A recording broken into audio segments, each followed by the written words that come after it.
남북러 3국 협력 사업이죠. 북한을 거쳐 포항에 들여온 러시아산 유연탄을 하역하는 작업이 오늘 오전부터 시작이 됐습니다.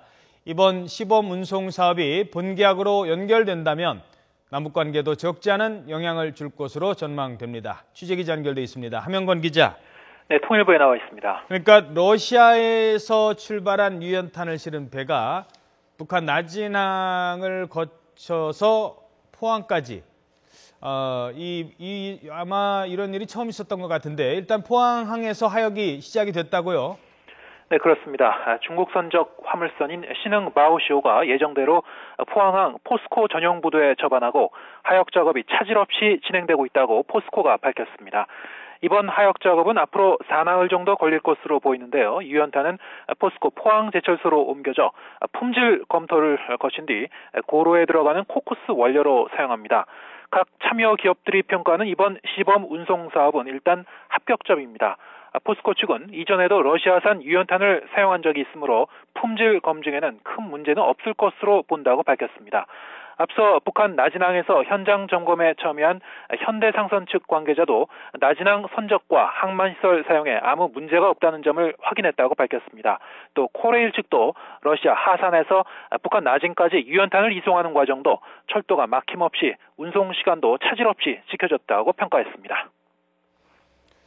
이 러시아를 통한 우회 방식이긴 합니다만 5.24 조치 이후 남북 간에 이뤄진 첫 신규 경협 사업인 것 같은데요.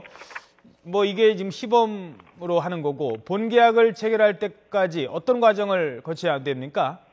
네, 지금 말씀하신 대로 본계약 체결 전까지 여러 가지 준비 작업이 필요한데요. 일단 남북 교역과 투자를 제한한 5.24 조치 이후 개성공단을 제외하면 남북 간의 첫 경협 사례로 기록될 것으로 보입니다. 정부와 사업에 참여한 코레일, 포스코, 현대상선 등도 이번 시범 운송 사업 결과를 바탕으로 세부적인 타당성 검토에 들어갔습니다.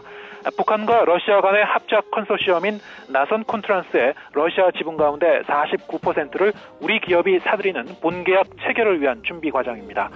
통일부 관계자는 수송 사업의 안정성은 어느 정도 파악이 됐지만 경제성은 각 기업이 추가로 판단할 문제라면서 구체적인 검토를 거쳐 본계약에 대비할 것이라고 설명했습니다. 하지만 경우에 따라선 추가적인 2차 현장 점검을 벌일 가능성도 있다고 덧붙였습니다. 또 각 기업들은 남북 관계에 따른 정치적인 불확실성이 가장 큰 변수라면서 이에 대한 남북 당국과의 협의가 본계약 체결에 앞서 필수적이라고 설명하고 있습니다. 통일부는 아직 5.24 조치가 해제되지 않은 만큼 남북러 3국 합작 사업의 본격적인 확대엔 한계가 있을 것이라면서도 나진하산 프로젝트가 정부의 국정 과제인 만큼 남북러 모두에게 이익이 되는 방향으로 진행되길 기대한다고 밝혔습니다. 이에 따라 유라시아 이니셔티브 차원에서 이루어지는 나진하산 공동개발 사업에 적극적으로 참여하는 방법으로 북한의 변화와 경색된 남북관계 개선을 끌어내는 한 방편이 될 것이란 전망이 나오고 있습니다. 지금까지 YTN 함영건입니다.